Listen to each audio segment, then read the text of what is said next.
The show's going to be a little different this season. We are referring to this as Game of the Game. Well, the game is that there's a hat. In that hat, there are prompts. We do not know what these prompts say.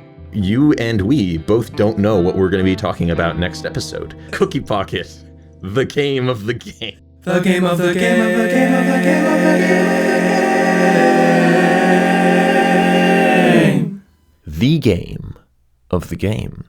I want to say yes because I want to say this yes, was too. 85. Yeah, because that the handover didn't happen until the 90s, right? Yeah. Mhm. That was something I was thinking about early on. Who picked this movie? It was you, right, Christian? Yes, I picked it from your prompt, I believe. Yes, which was a Hong Kong action movie, and it's funny because I was really dead set on finally using a mulligan and just like picking something that would annoy you, Zach, but specifically something specific, not just like picking any random movie for the purpose of annoying you, but I was happy to get this one. And when I first got it, I thought I would pick something from John Woo because this was around the time a lot of people were doing their Mission Impossible rewatches because The Final Reckoning had come out somewhat recently. Mm-hmm. And I felt like a lot of people were unfairly besmirching John Woo's Mission Impossible 2, which, while perhaps not the best in the series, I think is quite fun. And as far as the action goes, is top tier. So I was between looking for a John Woo, and then I was like, oh, Police Story. My only experiences with Jackie Chan are like his animated voice roles and his role in the Will Smith's Karate Kid reboot. Oh, So, do you guys remember The Spy Next Door? I Yes. think that's the Yes, only I've seen live that action too. Jackie Chan I saw as a kid. But yeah, yeah, I have a weird, deep memory of my mom taking me and my brother to see that in the theater. That's a throwback. But I've yeah, seen Police- Rush Hour, but I've not seen this. I have seen Rush Hour too. I watched Rush Hour about a year or so ago, which is also very fun. I settled on this because it was on my watch list for a long time, and it just seemed like the sort of the iconic Jackie Chan movie. And when I selected it, I didn't realize that he had also directed it, which is Yeah. crazy, given how demanding this is in so many ways. But I'd love to hear your thoughts. And Zach, had you seen Police Story before, or was this your first time? I had not seen Police Story in full. No, I'd seen lots of isolated action sequences from the film, which I think are the main appeal here, are the absolutely insane stunts that they pull off, and practically boast about how insane they are in the end credits. I think it's a running thing during this period, at least, that the movies that Jackie Chan appears in and directs, over the credits, they play all of like the bloopers, and those also include the bloopers where he gets taken to hospital at the end, which does happen in the bloopers for this one. But I hadn't seen the film in its entirety. I think my only, like we've kind of just alluded to, my only real contact with Jackie Chan before this was seeing a few of his American films, which I think, like a lot of other martial artists who've tried to break into the US, I think he found success, but a lot of his movies are kind of known for being not very good, his American films that he made. And people think of this era of Jackie Chan, the kind of Hong Kong era, as quintessential Jackie Chan. And I can certainly see why. I think the Police Story is really, really entertaining. And it constantly is moving. It's also frequently very funny. And something a lot of people reference that I think does live up to its reputation here is the amount of influence that Jackie Chan clearly takes from people like Buster Keaton and Charlie Chaplin. Not just for the sake of comedy, because there are funny scenes in this that kind of feel as if they're descended from some of those Buster Keaton gags or setups. I think of the bit where he's in the police station and he has to answer all the phones at the same time. That feels very Chaplin-esque or very, very Buster Keaton. But then there's also sort of Keaton-esque touches in the action scenes proper that are meant to feel gripping, even though there's a comedic sort of lighthearted edge to them, and they do come across that way. Like when he grabs the woman's umbrella and kind of hangs onto the bus at the beginning. That feels very Keaton, and that might actually be something that Keaton did in one of his films. I can't remember, but that setup of like, oh, Buster Keaton's late for the trolley, and so he, grabs onto the back, and oh, what hilarity as Buster gets dragged down the street, is not very far at all from, oh, Jackie Chan has to catch the bus with the criminals on it, so he grabs on with an umbrella, but instead of being funny, which it kind of is, it's also a life or death scenario because they're shooting at him and trying to knock him out of the bus, and he really is hanging onto that bus and could fall off and gravely injure himself at any moment. So I thought it was a lot of fun. Some drawbacks, I think, and this is where I put on my camera and technical nerd hat, I think some of the lensing in this is a little crap, if I have to be honest. They use these like really wide lenses in some scenes that like the distortion is like immediate as soon as you're out of the center. So the police chief is barely on like the left third, and he looks like he's in like a funhouse mirror. And there's other they use some other lenses in, like, I think of like the courtroom scene where the focus on those is so shallow or so specific to a certain point that like Jackie's like eye and nose are in focus in a wide shot and everything else is thrown out. So some of that's pretty inconsistent, but I don't know if this was the first movie he directed. It feels like it could have been, and in which case those technical aspects could just be growing pains. But also I think the Hong Kong industry was kind of known for a go fast and break things mentality in terms of the making of their movies. So some of that sloppiness, I don't know, might just be part of the genre. But I gave it a 4 out of 5. I thought it was a lot of fun. Just break the American market. Which 1985 is like a crazy year to do that, probably. There's a lot going on. I think Terminator 2 came out in 1985. Maybe, yeah, I don't know. I think a lot of this copied Regular Show. In what regard? Pretty frustrating, I think. I don't know, Zach. Maybe you should watch Regular Show and find out. Is the police chief the gumball machine in this comparison? No.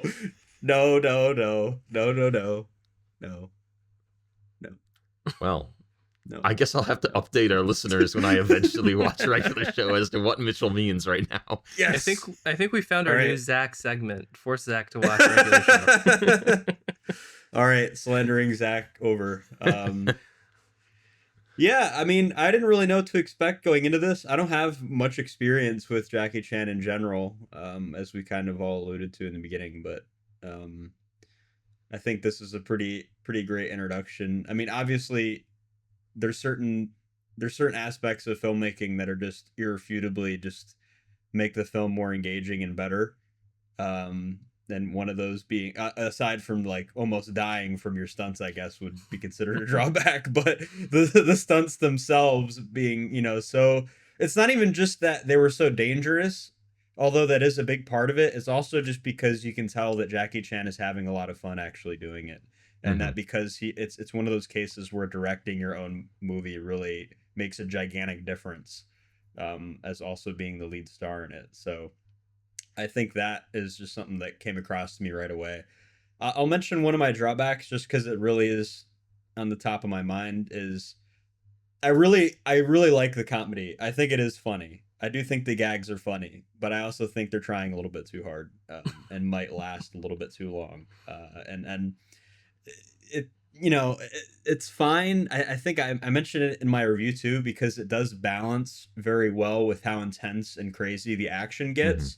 And although the gags are kind of going rapid fire and the scenes just are going really fast in general, it does slow things down from, it's like emotionally slows things down. I don't know how else to say it, but spiritually Zen is better when there's laughs, as opposed to seeing Jackie Chan almost die and get like eat glass basically in the last sequence in the mall. But oh yeah. But yeah, I mean, it's really fun. I think the key to these 80s action films is not to have a super complicated plot. Mhm. but just to have a plot that like it sits on like very clear delineation, who's good, who's bad, and then having those characters being thrown into these perilous situations amongst each other. I think one of the first films I immediately thought of was Dirty Harry. There's a lot of, although Yeah. Dirty Harry is much more intent Mhm. and very into the police procedural stuff and not nearly as comedic, although you could argue it's getting funnier every time you watch it as Clint Eastwood gets older, etc., and the film gets older. But a lot of the shootout sequences and the way that those are filmed, the way that they're really engaging, kind of reminds me of that. And obviously, Mission Impossible and James Bond, even you can almost play the motif, the James Bond motif, when Jackie Chan's doing some of the crazy stuff, like with the umbrella. Although that, like, Buster Keaton is an interesting comparison. I for some reason I was just like, I mean, okay, Sean Connery's not doing his own stunts, whatever. You can always tell who the stunt double is, but it does remind me a lot of James Bond Mhm. in that way. But yeah, I also want to mention, although once again the gags were kind of a drawback, the comedy is kind of what sets this film apart, and Jackie Chan is so emotive physically, and I think that is a huge part of it. And the supporting cast is dynamic, and their characters do have bits of development, and they don't necessarily feel like poster boards that are just there to exist so Jackie Chan can do his thing. Mhm. There's a lot of character interaction. Um, there's just a lot of emotion, and it just goes so fast. I think all three of us mentioned that. And it doesn't it keeps up with its own weight. Like, it doesn't necessarily feel like it's going too fast for its own good. Um, so yeah, that's just kind of what makes it really fun. I So I gave it a really high score, 4 out of 5. I think it's noteworthy that we all pointed out the comedy as setting this apart. And I do think that the comedy, when it's kind of worked into the fight scenes, works a lot better Mm-hmm. than the scenes that are actually, or the scenes and Yes. sequences that are actually set up to be like, oh haha, this is funny. I think that the telephone sequence is probably the best of those because it Yep. incorporates this kind of setup where Jackie can show off his acrobatic skills and just his coordination to kind of balance all these phones at once in a comedic setup. But I think of like uh, there's this long running sequence where Jackie gets like 4 cakes in the face over the space of 10 minutes, and that kind of drags. And there's the thing where the woman that he's protecting, it sits on a cactus and then is like directly setting up the tape to implicate him the next day in court, even though I it's not exactly helpful for her to do that, but like that drags a bit. So I will agree that that stuff drags, but I was thinking about this the other day about the comedy kind of setting Jackie Chan apart, and I think there's lots of Hong Kong action figures that have great notoriety and have gone on to great success. Jet Li, Donnie Yen, but I think when people think of Hong Kong action movies, they think of Bruce Lee and they think of Jackie Chan. And I was kind of thinking to myself, well, based on what I've seen of these two, who would I say is the better, entertainer, the better filmmaker? And that might be somewhat unfair to evaluate because Bruce Lee died so young. But I do think, based on what I've seen of Jackie Chan and what I've seen of Bruce Lee, I think Jackie Chan is a much more compelling presence on screen because he's willing to like put himself through challenge and get beaten up. In every Bruce Lee movie, Bruce Lee is the best of the best, and he walks into a room, and no matter how many people there are, he kicks all of their asses with very little difficulty, and then the scene is over. But Jackie Chan gets beaten up, he gets framed for crimes, he gets thrown off the sides of buses, he gets thrown through windows. He's also, I can't picture Bruce Lee ever putting himself through a situation where he's doing a funny little stunt like Charlie Chaplin, because I just don't think that that would have aligned with Bruce's vision of himself and of martial arts. But the mere fact that Jackie Chan is willing to do that, I think makes for a much more entertaining movie, or at least it makes for a star sort of image that's capable of being in a lot more interesting movies than the image that Bruce Lee had at the time that he died, at least. Who knows? Maybe he would have drastically rewritten himself if he had lived longer and been in more movies. But That's my takeaway from what I've seen of both of them at the moment, at least. Yeah, I my first line of my review is Jackie Chan is greatness, and I stand by it. And I think all of the comparisons you've made to Keaton are apt, Zach. And in my head, this sort of absurd physical devotion to the point of self-harm is something that I had only really seen in Keaton and Cruise. But I put Jackie Chan right up there with them for what he does here. It really blew me away. And the comedy, as far as the comedy, like setting it apart, my concern with the movie about 10 minutes in, perhaps, we get this pretty brief prologue of everything moves so quick. We really can't. I feel like we say this about movies that are well paced or highly entertaining, but this movie, I really felt like I was watching it on fast forward the whole time. It just is constantly almost too fast, but it's highly watchable and entertaining. And we get this prologue, this meeting in the police station where they talk about these guys with the money that they have to catch or whatever, and then we're off. And it took me a while to orient myself.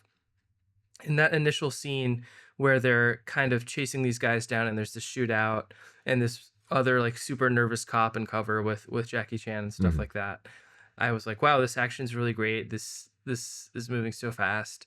But I was worried that it might be, I sort of thought about our ballerina episode because a lot of that was, wow, this action is really, really, really well choreographed. I don't really care that much. And I was worried that this would be that. Yeah. And even though Jackie Chan's character, Kakui, is not this highly detailed character, I think the simple touches of comedy, both with the woman he's protecting, the witness, and with his girlfriend, I think those are very fun. And if belabored at times, I think probably I would agree that the cake gag was repeated maybe one or two too many times. But I thought all that stuff was just great. I laughed out loud several times, which I really tend not to do when I'm watching a movie alone. I don't do much in the theater, let alone when I'm watching one alone. So I like, this is something that I feel like I could recommend to my parents and that they would very easily enjoy. Like sometimes if we're watching an art movie or a foreign movie on the podcast, I have to be like, okay, I know you don't like to read subtitles. I know you might be slow, but just try it. Just trust me.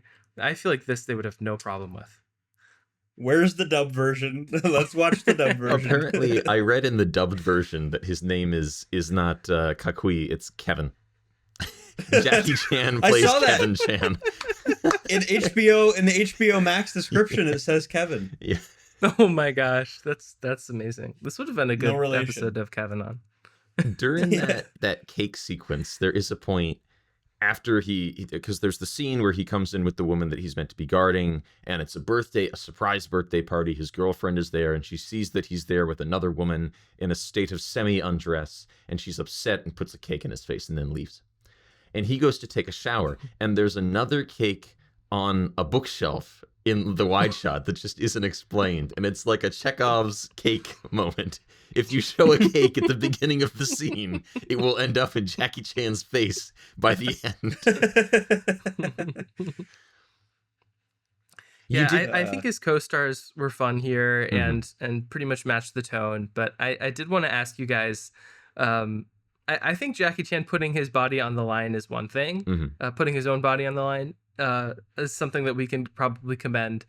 But how do you guys feel about him putting some of these rigors through his other cast members? Like in the blooper reel, there's a shot of Maggie Chung like getting her head thrown through a couple glass panes, and I don't know, at what point are you abusing your cast too much?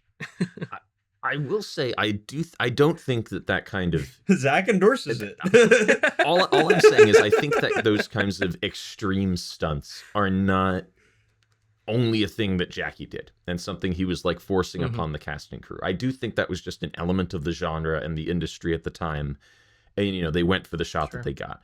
And I think as a filmmaker and as a director, I think there's an admirable quality to his sort of I'm not going to put my cast and crew through anything that I'm unwilling to do myself mentality. Now, that's only honorable for so long. When you become like an absolute lunatic and you're like, I'm going at the front of a bus, then I think it's okay for the rest of the people in the cast and crew to go, wait, what? But yeah, I do think that's just the nature of the industry at the time. And I do think a lot of the other people involved in this were probably similarly gung-ho for the kind of stunts they were going for and pulling off that action to the extent that they do here. I mean, there's and I know that the Hong Kong film industry at this time was very tied up in like organized crime and whatnot. So that's an element I know something about, but not a ton about. I can't necessarily speak to whether people were like under the gun to be in this movies or die or whatever. But that would be ironic. In I think the one that caught me off guard the most, and it's fairly early in the movie, is when Jackie Chan chases down the double-decker bus, and he kind of slides down a hill, which is also an incredible stunt. I know on screen it just looks kind of silly, him like Penguin walking down this very steep hill, but that's pretty scary to watch. Yeah. And then he stops the bus, and this bus stops so hard that it throws these stunt guys, who are not dummies, out the windows and onto the tarmac. And they take a rough fall. And I don't think that people would do the I do think that people would speak up and say, hey, I'm not doing that stunt, if they felt that it was unsafe. And from what I've heard, at least, I don't think that Jackie would have been like, you're going to do that stunt. Stop crying. You're going to do it. The Hong Kong police, like, you will fall out this bus. We need the money in this industry. I mean, it's yeah, I would be interested to hear from people who are on the set and like actual, because I don't think anybody in this movie was just like, hey, I'm a dramatic actor, I trained at this academy and I'd like to be in a movie. And then Jackie Chan went, I'm throwing you through a glass pane out of a building or anything. And they went, what? I think everybody in this has stunt training and was kind of in the industry and knew what they were getting into. But yeah, I mean, it is kind of alarming in those behind the scenes shots to see the number of times that a stunt wraps and then the stretcher crew goes in to take however many people to hospital. The shantytown downward like chase where they tear apart this like prop little village, and then 5 cars crash and flip over at the bottom of the hill, and then they're taking stunt people out on like blankets with flames in the background and people with fire extinguishers. I mean, it sometimes it does feel like something out of like a satire of the movie industry. It's like, oh, look how dangerous it is. But yeah, it's kind of nuts. Yeah, I had streamed this on HBO Max, which was fine. I usually like to try to get these Blu-rays from my local library. Mm-hmm. And this is one where I think I might still do that, because the end credits bloopers are great, but I'm sure like any bonus features about the making of this and what the actors went through would definitely be fascinating. I almost forgot what the question was. I'm just kidding. I did forget. What is it? At what point are you abusing your cast too much? Or yeah, something like that. It depends on how many Chick-fil-A sandwiches you get in compensation and the liability waiver. Yeah, probably. Yeah. For I feel like this should be explained. Yeah, we talked about it in season 1. Yeah. No. Yeah. You got to be an original fan. Let's go ahead. Okay. Well, I'll just say it pertains to The Briefcase, which is a short movie Zach made that I was in. I don't think I even paid for those. I think I just drove you guys there. No, you did not. Yeah. Zach's gonna get tired every film he's gonna come out with. He's gonna get tired of me bringing it back up. Yes. But hey, when he's in Hollywood, I'm gonna at the Oscars. I'm gonna keep bringing it up, Zach. Look, I fully pay my casting crew now, and I provide all meals and craft services, and I have insurance for the films that I shoot. So there we go. There you go. Times have changed. Don't worry. He knows the local gun laws. He's fine. Although I think the most extreme stunt that I've ever done in that I've ever done, that I've ever captured in a movie was probably when Jordan fell down the hill, and I made her do it like Really? 5 times. Wow. Okay. Yeah. Yeah, I have to agree with Zach on the, doing, if you're willing to do it yourself, it feels a lot less authoritarian and dictatorial that way. But, in the same facet, I mean, as long as they're willing to commit to the role and know what it entails, then there really shouldn't be any issue with it. And it's not illegal, then it's probably fine. I did want to address, we've all mentioned how fast all the action moves. And Christian, I did note in your Letterboxd review that you said it felt like you were watching this at 1.5 times speed. In a way, you kind of are. This is another technical note that I think is interesting. I was going to ask about this. Because kind of a trick that they used in Hong Kong cinema at the time, and they still use this on some movies, is that, okay, I'm going to get really technical here. The way that a film camera works for our listeners is that a camera captures 24 images a second. And then when those still images are replayed through a shutter, it creates the illusion of movement, sort of like when you make a flip book using sticky notes or whatever when you're a kid. If you change the number of images that you're capturing in a second, you can change the speed at which those play. So if you capture, say, 48 images in a second instead of 24, and then play it back at a 24 frames per second speed, you've just created slow motion. If you capture fewer, though, if you capture 12 frames per second and then play it back at 24, you've captured a form of fast motion that doesn't look like Keystone Cops and Herky Jerky. A lot of really early silent comedies were captured at like 16 and then played faster than they should have been. So you get this comedic effect of people running around and looking really, really scrabbly like penguins or whatever. But if you capture fewer images and then play it back at 24, like they're doing on this set, people have this impression that, man, these actors are moving so fast, and they are still moving pretty quickly, but you get this psychological feeling of them like whipping around like lightning when you're kind of watching them in fast motion to a certain extent. Mm-hmm. I was going to ask about that. The only reason that I knew that this practice of speeding up or slowing down existed is because I knew that in part of the Duel of the Fates for Phantom Menace that in the part where it's just Obi-Wan and Maul fighting, that they thought they might have to speed it up, but they ended up doing it so fast that they slowed that one down. I have heard about that, yeah. Yeah, fun Star Wars fact. There's actually for the episode. Shameless plug here. The City Mist production Machinations, which I made a couple of years ago. There's a scene in that where somebody drives a car very fast. And that was shot at 12 frames per second and then played it at 24. Okay. To varying effects. But yes, my actor did not whip a Toyota Corolla out of the parking lot at that insane speed. Though I did drive an orange Prius about 30 feet without a valid license or tax. That's true, yeah. So come get me, Howard County prosecutor.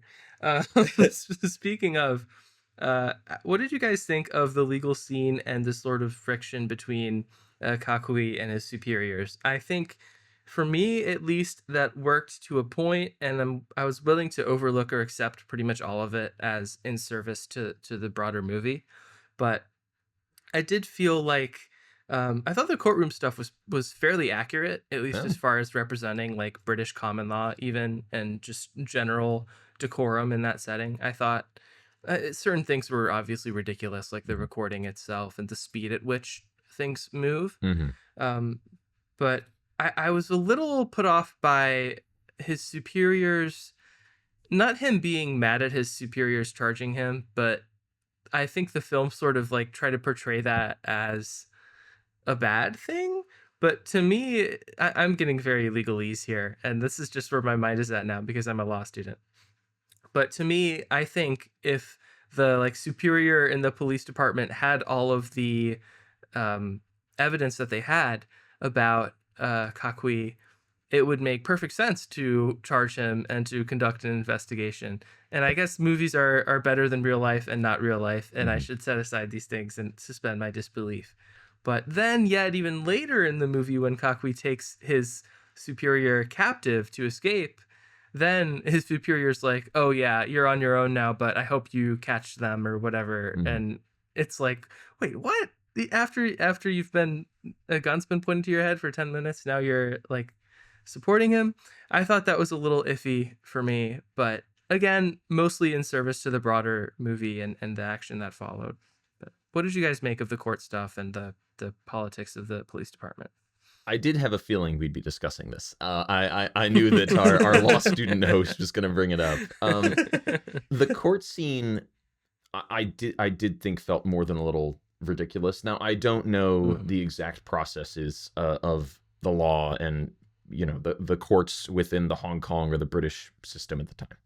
But there were certainly moments that to me felt very silly and not admissible as a legal argument at all. Like when the prosecution, Jackie Chan mentions what time the operation happened at around like 5:30 in the morning before the dawn.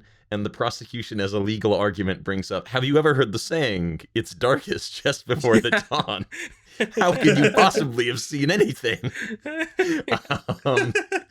But yeah, for me, the most kind of eyebrow raising from an objective legal perspective, I guess, moment in the whole thing is kind of in the last third, where the police department sort of decides to play ball with this a criminal suspect who's now out on a vigilante campaign.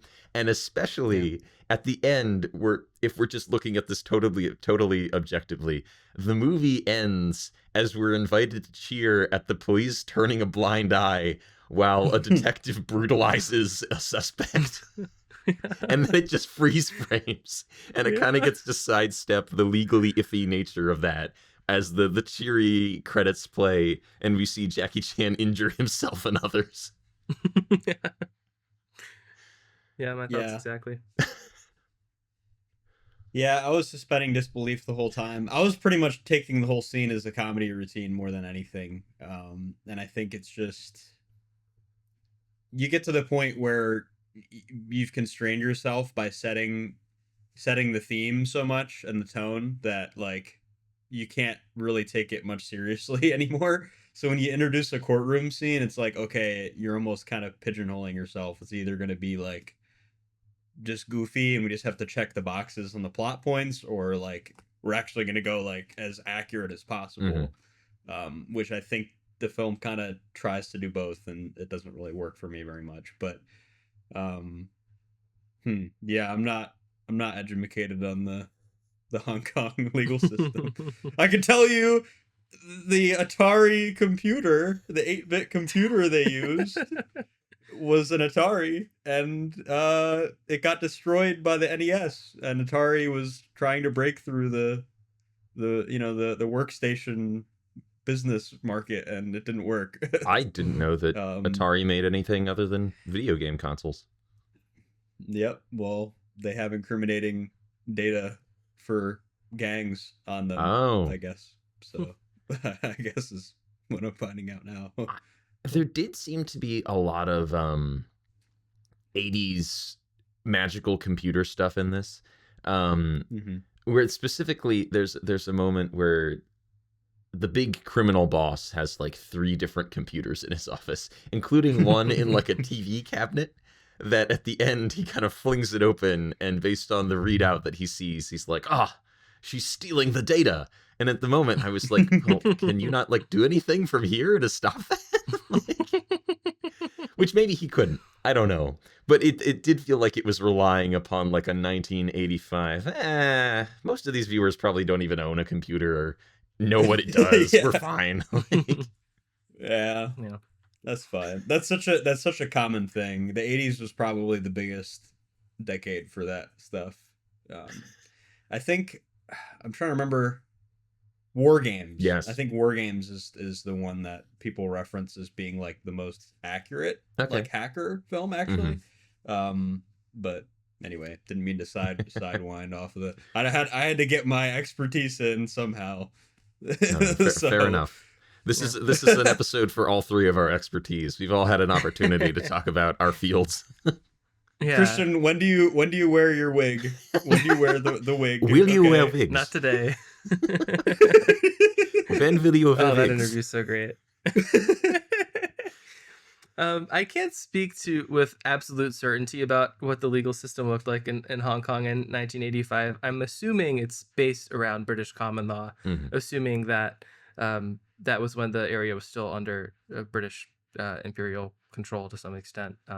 I know that now Hong Kong law is not good. And I'll just leave it at that. I think you basically need to like pledge loyalty to the Chinese Communist Party to even be eligible in elections, let alone be a judge and all that stuff. So it's very different now than I'm sure was in the 80s.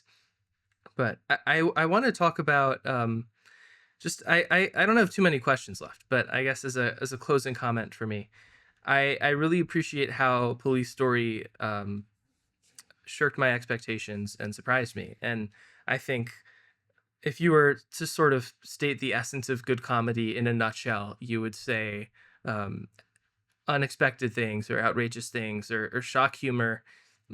Even if I'm not necessarily talking about black comedy or something so beyond the pale, but I think any version of comedy is oriented around surprising an audience or comedic timing or catching them off beat in some way.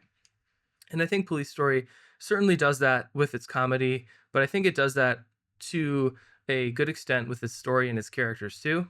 Like when Kakui is first given the assignment to protect this witness, I was like, oh, he's for sure gonna end up with her. Like that's the obvious thing. Yeah. And they tease that, but I think the whole twist of him like going back to his apartment and his girlfriend and all his friends are there to wish him happy birthday and he forgot it's his birthday. Like that's so random. Not just them being there, but it being his birthday and him forgetting it was his birthday because he has this crazy cop assignment. It's all ridiculous, but very fun.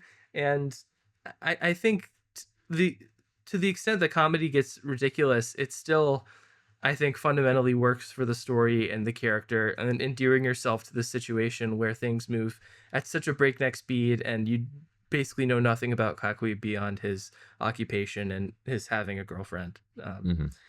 I think that stuff is really great, and I think it makes this movie pretty much watchable to anyone. I would give this a very broad recommendation that I don't usually give to, I guess, not foreign films from 40 years ago, but I think this is as entertaining as anything that's come out this year.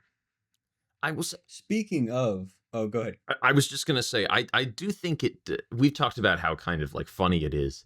I do think it has an edge though. I think if you're somebody who's really sensitive about like seeing people get like hurt on screen, you might actually have some trouble with this because the stunt people do really look like they're getting hurt. There's a sequence. It's not really a sequence. There's so many like cool stunts in this, but there's also just so many moments where nameless thug number 3 or whatever falls down the gap between two stairwells and then like bounces off of his head at the bottom of an escalator or something. Like stuff where you're like, oh my god, did he die? Like things that do not look survivable. So if you're somebody who has a really hard time like seeing people get injured, maybe I wouldn't recommend it for you. But first of all, your days are numbered. The world is getting more and more insensitive. That's true. And second, if you play Arkham Asylum, you will definitely get over it very quickly. Batman doesn't kill people. He beats you with a pipe 100 times. Yeah, wait till Arkham Knight when he can just run you over with the Batmobile. oh, yeah. Straight up shoot you with a cannon out of the Batmobile. We'll use the Zack Snyder argument. Batman didn't kill those people. The Batmobile did. Yeah. Guns don't kill people. The government kills people. Dale Gribble, King of the Hill. I have to mention this. I don't know how I'm the one mentioning it. The score is amazing. Yeah. The score is incredible because the first note you can immediately tell, oh, it's an 80s track, 100%. But it actually is so timeless and extremely memorable, and they don't overuse it at all. It's really intense and it kind of mellows out a lot of the time. It doesn't like immediately just cut out or go to a completely zany song most of the time. during like the little lull moments or during the comedic moments. I just think it really flows. It feels like a gargantuan, like overarching score. It doesn't feel like a bunch of random things. It literally feels like they're actually writing it or playing it like as the film's going on. Mhm. So it was just super super cool in that way. And I think that score sets the tone really well too. The very opening Yeah. sequence, there really isn't even any action in. We see these, these snapshot photos of the criminals that the police are doing this whole stakeout operation for, and we keep cutting back to the police being briefed in this darkened room. The chief is walking back and forth in front of a projector, and the projector's going across him too, and the score is playing in the background, and I think that really sets the tone really well for the movie, because we're doing something that's action-packed and zany and maybe a little silly, but there's also kind of that hard edge to it as well. Like they're not capturing these people for doing anything light. I mean, the subject at the heart of the film is the drug trade, so it's not like it's all sunshine and roses, I suppose. Mm-hmm. Yeah, good stuff, guys. Yeah. Weekend review? Yeah. Review. Who's up first? Review. I'll go first. What's on second and I don't know is on third. Okay. We'll determine I'm about to talk which of us is what and which of us is I don't know in a moment. Y'all don't understand cinema. Oh, what have all the 5 seasons of Cookie Pocket been for if we still don't understand? It's all led up to this moment. Y'all may have saw. Y'all. Man, there's a lot going on in the world. There's a lot of things. There's a lot of death and destruction and horrible things happening in the media lately. Mm-hmm. And then you look at Letterboxd and you see, man, why is Mitchell watching Shrek 2 through 4 right now? I do remember that. Now you know why. And now you know why. Now you know why. I almost forgot about 9/11 because I was watching Rumpelstiltskin. And Shrek 2 That's gotta is go the on a best one, t-shirt. okay? Shrek 2 is the best one. Oh, yeah. I can tell you right now.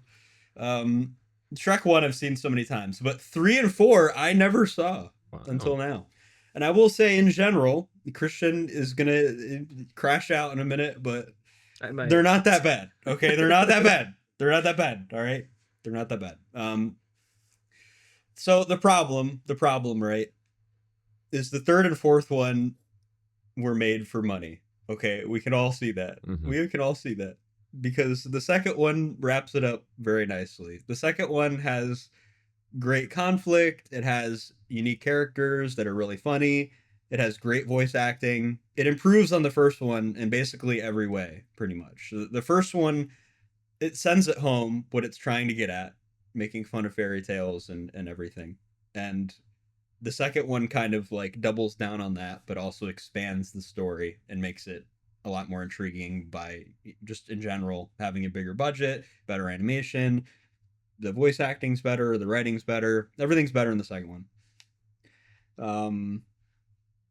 The third one is a problem. Okay, I was wondering why they weren't gonna have Arthur at all, because Arthur is a great, like in general, it's a very funny story to make fun of, and it's just a weak plot point. It's a weak plot point that I don't really care about Shrek and Fiona being at the castle and running the kingdom. I don't think anybody really cares. I think them being there was kind of the end goal. You almost never play that part.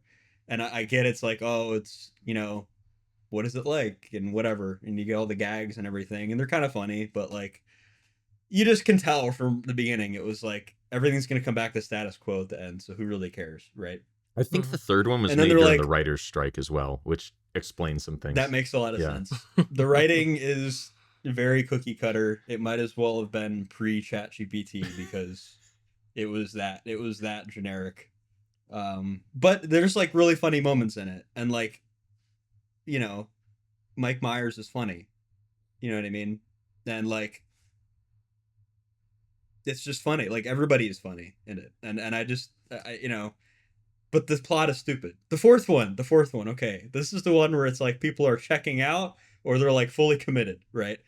Rumpelstiltskin is a weak villain. He's a weak villain, but the fourth one has a lot of emotional moments in it that actually are more serious than you would expect and are like actually fairly well written and kind of wrap everything up. It refers to the first one in a lot of ways. It goes into multiverse things, which is kind of insane to go into in 2010, I think is when it came out. But like, you know, it's pretty engaging.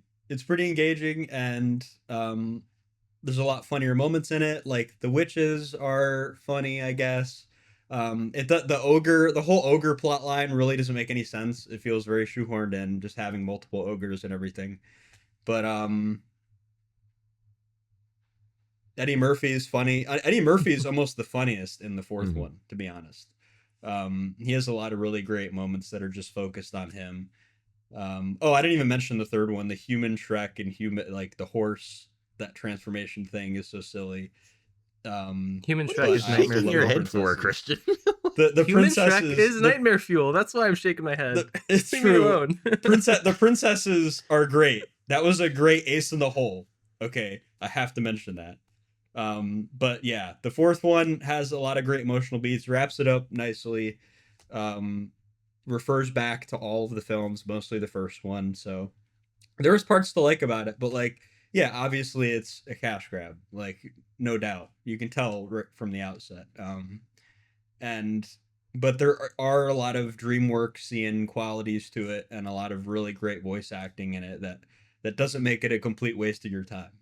Especially if you're like invested in that making fun of Disney trope that they do. And I also will I'll do Christian a service. I'm gonna mention The Last Wish. Okay, The Last Wish is great. Okay, a lot of very original characters in it. A lot of just very classic archetypes as well that are normally in more adult media.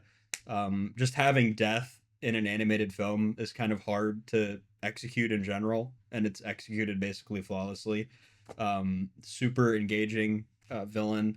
Antonio Banderas obviously is a fantastic voice actor, and can carry his own weight any day pretty much. And I'm a really big fan of the animation too, and the way they referred to Shrek and kind of kept it in the same vein, and the comedy is very similar in that way as well.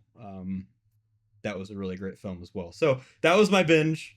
And then I watched Transformers, but I'll leave it at there. It's a whole different discussion. So I do think the funniest thing about the third one that I can remember, and I don't think it's an intentional joke, is that after the king dies at his funeral, the frogs are singing "Live and Let Die" by Paul McCartney, which is not a very good funeral song. Did he request? Oh yeah, that was probably the worst choice for that. Like at a funeral, you either play some sad organ music or you play "My Way" by Frank Sinatra. You don't sing "Live and Let Die."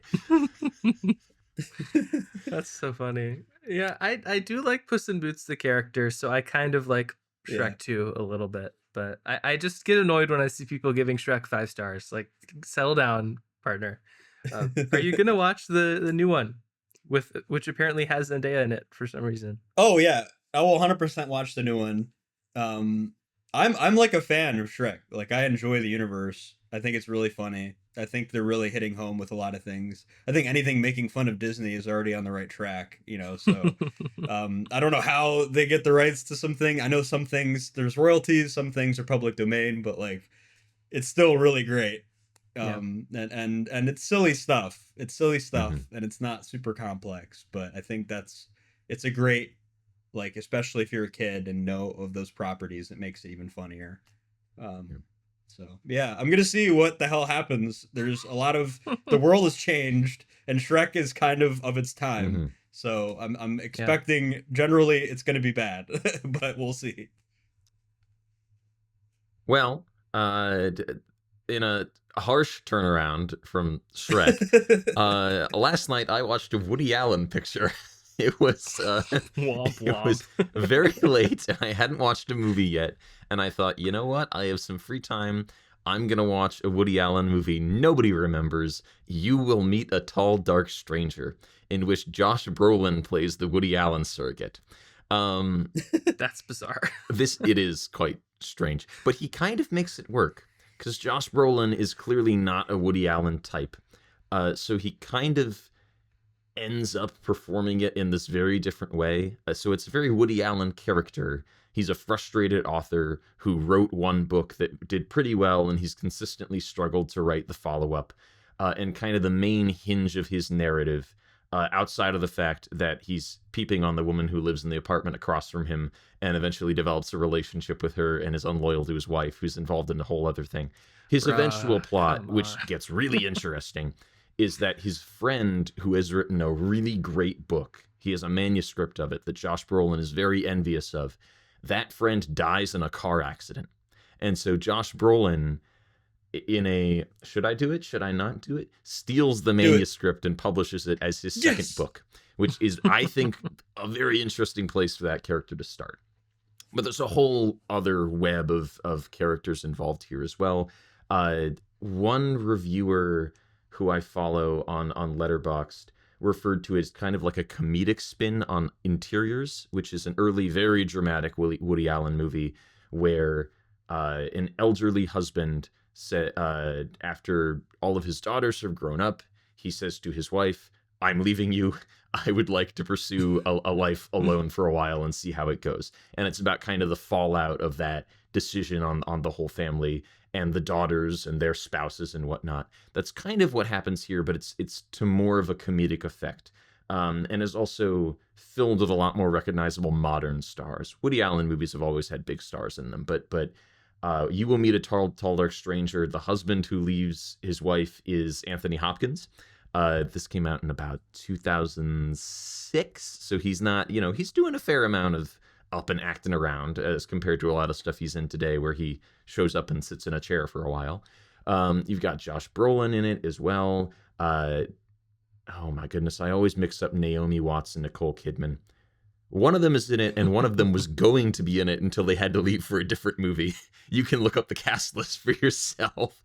And it's ultimately a funny movie. I chuckled quite a few times, and I think the performers are quite good, especially Josh Brolin. And Lucy Punch is not a big name actress, but she showed up in quite a lot of stuff at around this time as this sort of generic British like sex pot archetype.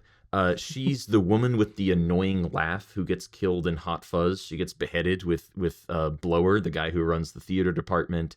And she also showed up in the Dinner for Schmucks remake. Generally is these kind of like blonde women who are sleeping around. But in this, she gets to play kind of a more dramatic version of that role, which was fun to see her in.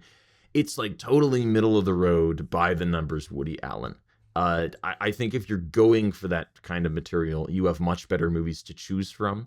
I know a lot of people, Midnight in Paris is kind of a love it or hate it one for people, I think. And this Thumbs is down. Just under the mark of Midnight in Paris. And additionally, it's shot by Vilmos Zsigmond, who is one of my favorite cinematographers. Shot a lot of Brian De Palma stuff. Very stylish cinematographer. And he brings like nothing to the table at all in this.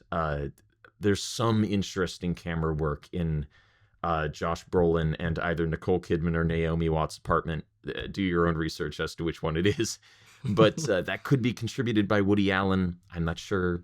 It's a fairly average movie. But if you like Woody Allen relationship dramas, you'll get a few laughs out of it, and you could do worse. Sometimes Woody Allen movies are absolutely terrible. That does happen on occasion, and this is not one of those. So a very lukewarm, probably like C grade for You Will Meet a Tall, Dark Stranger. Well, I was going to talk about Caught Stealing if you were, Zach, but since you're not, I'll go slightly more recent new release and talk about Spinal Tap 2, The End Continues. Oh. Which came out, I think, about a week ago now.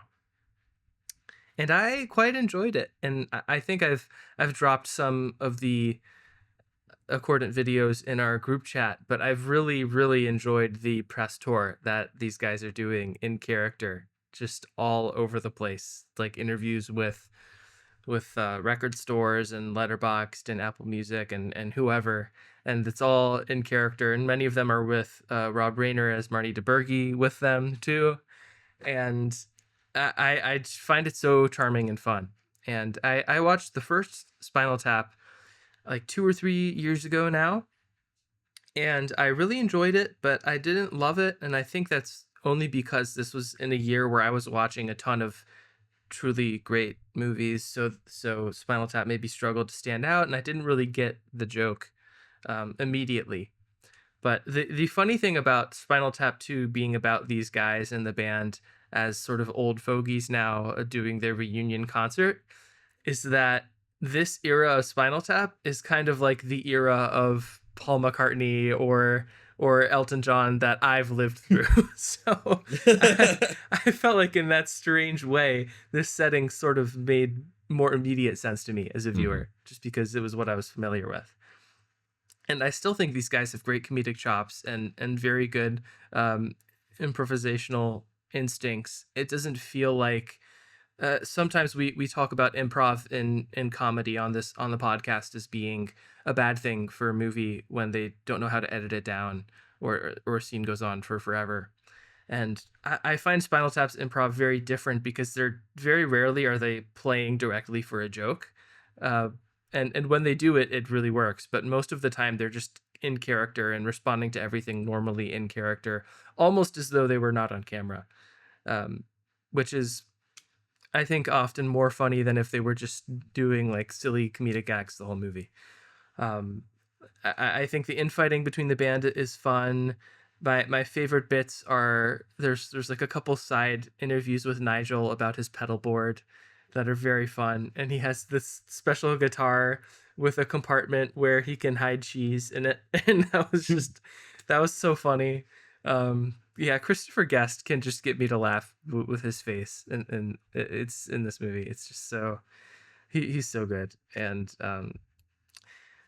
it was a 3-star movie. I'm not going to sit here and say that it was in any way better or as good as the first movie because it wasn't, but I'm glad it exists. I had fun. I'm glad I saw it in the theater, and it really made me want to rewatch the first one because I feel like I'm more in a place where I can understand that era of sort of rock culture, and yeah, it was quite fun. There's a little Paul McCartney cameo and a little Elton John cameo. I enjoyed the McCartney one because he kind of gets to play a little bit of the control freak, which I feel like you see a little bit in Get Back. And there's like a little friction between him and Michael McKean or David St. Hubbins, excuse me. And, it's very fun. It's a light watch. I think it's under 90 minutes. 84 minutes. Like a movie in our year 2025 that's 84 minutes. Like, come on, how could you pass that up? I enjoyed it. Right. Is it time to draw the next prompt? Yeah. I feel like it's me, isn't Yes. it? Yeah. Ah, crap. Okay. Whoa. Okay. I'm ready. Okay. You ready? Yeah. I'm ready. Yes. A film that replaced its director during shooting. Oh, That's crazy. That's a really good one. Would Mitchell's pick have to include content from both directors in the movie? That's a really good question. That was not directly addressed by the statute, so I will leave it up to the discretion of Mitchell. Constitutionalist. Because there's some again. productions That's that have right. replaced their director halfway through, and then that director just like reshoots everything the first one did. But yeah. Well, clearly this also includes automatic weapons and tanks when it says bear arms. Clearly, bear arms. Arms are arms. Replaced its director during shooting. There we go. I'll figure it out. I'm gonna have to do some research, but I'll get back to you guys in 24 hours. Alrighty. Well, catch us next time to watch whatever that ends up being. Woo! The game of the game of the game of the game of the game.